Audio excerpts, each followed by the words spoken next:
వంశీ హీరియానాయక్ ఆరోగ్య పరిస్థితి ఎట్లా ఉంది? వాళ్ళ కుటుంబ సభ్యులు ఏమంటున్నారు? నిజంగా గుండెపోటు వచ్చిన తర్వాత బేడీలు వేసి మరీ ఆసుపత్రికి తీసుకెళ్లడం ఒక వంత అయితే, ఒక దుర్మార్గం అయితే, కనీసం వాళ్ళకి సమాచారం ఇవ్వకుండా ఇంత దూరం తీసుకురావడం పట్ల వాళ్ళు ఏమంటున్నారు? అతని ఆరోగ్య పరిస్థితి ఎట్లా ఉంది?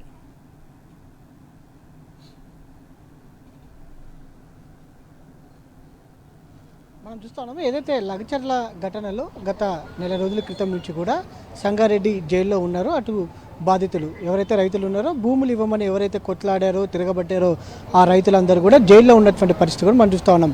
అందులో ఉన్నటువంటి వ్యక్తి ఈరియా నాయక్కి సంబంధించి కూడా ఏదైతే నిన్న గుండెపోటు రావడంతో కూడా ఏదైతే సంగారెడ్డి ప్రభుత్వ ఆసుపత్రికి తీసుకురావడం జరిగింది.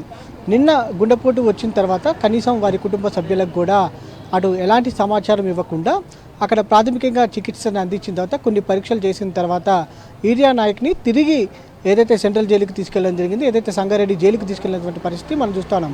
తదుపరి ఏదైతే నిన్న కుటుంబ సభ్యులకు కనీసం సమాచారం కూడా ఇవ్వలేదని కూడా కుటుంబ సభ్యులు చెప్తా ఉన్నారు.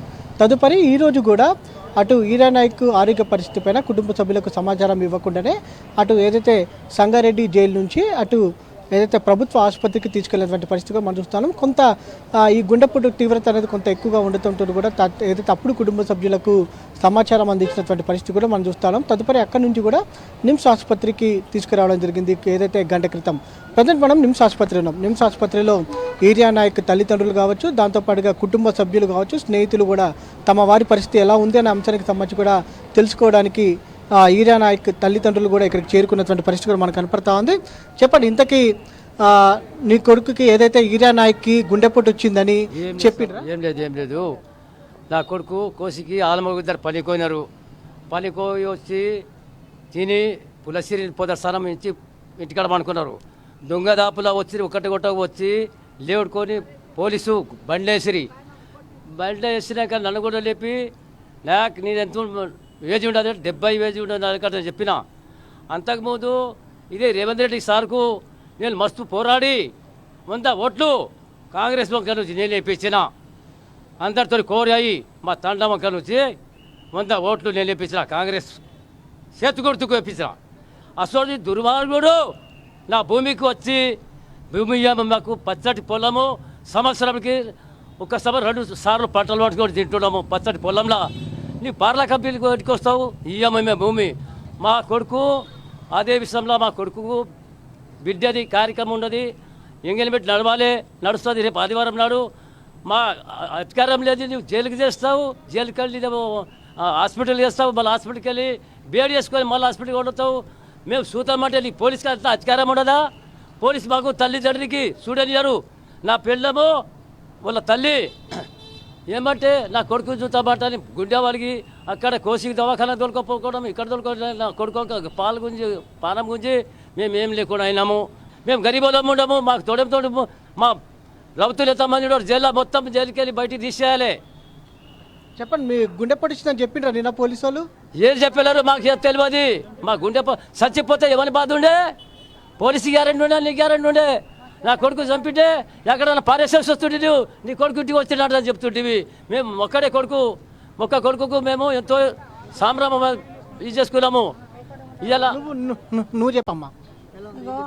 ఏం చెప్పలేదు సారు. గుండె నొప్పి లేకుంటే ఏం లేకుండే ఏపాకు పొద్దుసాన పని చేసి వచ్చిండు. ఇంట్లో పండుకున్నాడు. ఒకటి కొట్టంగా వచ్చినారు. ఒకటి కొట్టంగా వస్తే నిద్రలో పట్టుకొని వచ్చిండు. నిద్రలో వచ్చి గుంజుకొని తెచ్చుకొని బస్సు మీద వేసిరి. బస్సు మీద వేస్తే ఏంటి కొట్టకపోతే మా కొట్టనికి వచ్చిరి. అద్దాల వల్ల కొట్టిరి. మా ఇంట్లో వచ్చి పిల్లని లేపి పారేసిరి. ఇప్పుడు గవర్నమెంట్కి ఏం చెప్పదలుచుకున్నావమ్మా? సీఎం రేవంత్ రెడ్డి కావచ్చు, గవర్నమెంట్ ఏం చెప్పాలి? అట్లా చెప్పాలి. ఏం భూమి తీసుకుంటారే? భూమి ఏమో నా కొడుకు మాకు ఇంటికి తొలియాలి. మేము మాత్రం జైలు అయ్యాము. మళ్ళీ జైలుకి వేస్తే ఏమైనా అయితే ఓలా కట్టి ఎట్లా అయితే చూడు. భూమి రోడ్డు ఎట్లా అయితే ఒక్కడే కొడుకు, ఇద్దరు కొడుకులు, ఒక ముగ్గురు కొడుకులు, ఇద్దరు కొడుకులు, ఒక బిడ్డ. ఏం చేసింది? ఏదైతే ఈరియా నాయక్ తల్లిదండ్రులు కూడా చాలా ఆగ్రహం వ్యక్తం చేస్తూ ఉన్నారు. తన కొడుకుకి ఏమైనా అయితే ఎవరిది బాధ్యత అనేది కూడా వాళ్ళు ప్రశ్నిస్తున్నారు. దాంతోపాటుగా కొడంగల్ నియోజకవర్గం నుంచి కూడా పలువురు రావడం జరిగింది. వారితో కూడా మాట్లాడించే ప్రయత్నం చేద్దాం. చెప్పండి, ఏదైతే నిన్న గుండెపోటు రావడం జరిగింది, కుటుంబ సభ్యులకు చెప్పడం లేదని కూడా వారి కుటుంబ సభ్యులు తల్లిదండ్రులు చెప్పినటువంటి పరిస్థితి కూడా మనం చూస్తూ ఉన్నాము. దాంతోపాటుగా లగచర్లలో భూముల విషయం కూడా ఇంకా రగులుతున్నటువంటి పరిస్థితి కూడా మనం చూస్తూ ఉన్నాము. దీని గురించి మీరేమంటారు?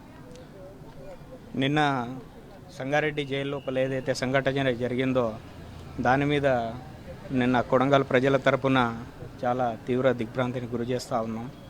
ఎందుకంటే ఈ సంఘటన జరగడం చాలా బాధాకరంగా ఉంది. ఒక జైలు లోపల ఏదో దుండగులను, ఖైదులను, ఇప్పుడు టెర్రరిస్టులను, ఏదో మావోయిస్టులను బందిపోట్లను వేసినట్టు మన రైతులు నెల రోజుల నుంచి గత నెల 11వ తారీఖు నాడు లగచర్ల లోపల ఏదైతే సంఘటన జరిగిందో అధికారుల మీద దాడి అని చెప్పేసి కొంతమంది అధికారులతో అక్రమంగా కేసులు ఇంతకీ గుండెపోటు వచ్చిందని వీళ్ళ తల్లిదండ్రులకు కానీ మీకు కానీ ఏమైనా సమాచారం ఇచ్చిండ్రా? ఇవ్వలేదంటారు. ఎవరికి సమాచారం ఇవ్వలేదు ఇప్పటివరకు అయితే. పోలీసు వాళ్ళు ఎవరికి చెప్పలేదు. అయితే యాక్చువల్లీ నిన్న మిడ్ నైట్ 11 గంటలకు ఆయనకు గుండెపోటు వచ్చిందని చెప్పేసి అన్నారు.